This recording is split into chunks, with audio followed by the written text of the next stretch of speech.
Ladies and gentlemen, we are gathered here today to commemorate the epic resistance waged by Ashraf and honor the struggle of our Ashrafi heroes. We are here to bear witness to the fact that message of Ashraf in a word is perseverance and resistance in the face of fundamentalism and tyranny. Ashraf is message of freedom, independence in Iran, in one of the darkest and most decisive moments in country's history. Yes, the days of mullahs are numbered, and the era of 1,000 Ashraf has begun. So we commend the 52 martyrs of September 1st massacre in Ashraf, who sacrificed their own lives to breathe life into the meaning of righteousness and justice. They personified sacrifice and loyalty and fulfilled their promises to God and their own people. In the absence of such lions and brave souls, what else could truly give credence to the dignity and majesty of humanity in contemporary times? So, their blood and sacrifices has sent a message of continued struggle and resistance to the Iranian people. The Iranian people are told that a free Iran is at hand. With such an amazing vision percolating to the horizon, there is no room left to the mullahs' deceitful tactics.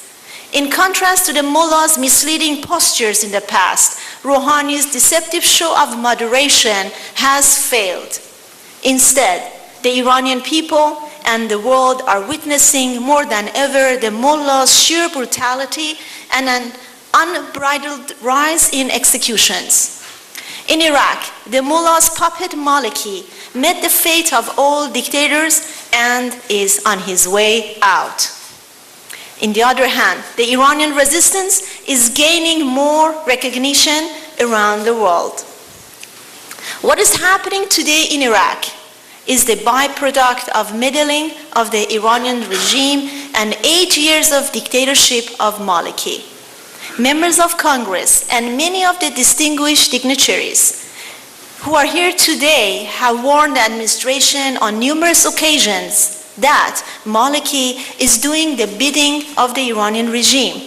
He is alienating the Sunnis. His paramilitary groups trained by the Quds Force. These are committing heinous crimes and fomenting a sectarian cleansing. But all those warnings were ignored. Now we are in a critical juncture. 2 steps are absolutely necessary to end the crisis in Iraq. First, all efforts must be focused to evict Iranian regime from Iraq in all aspects.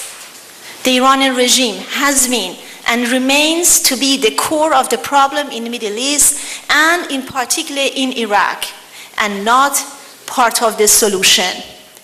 As many of you may know, over the past few weeks, residents in Liberty have been under increased pressure. For the past few weeks, Nouri al-Maliki, in his last days in power, has imposed a blockade of fuel, food, medical treatment at Liberty, hoping to increase the pressure on the residents to surrender. Equally disturbing is the inaction of the US government and the United Nations to uphold their obligations. Even silence about regimes meddling in Iraq is a recipe for disaster, as it would provide opportunity for the Iranian regime to rebuild its lost influence in Iraq.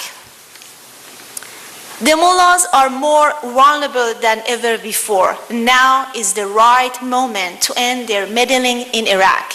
Now is the time to be firm on the nuclear issue. No more concessions, no more lifting sanctions. It is now time to stand with the Iranian people as they seek freedom and democracy. I thank you all.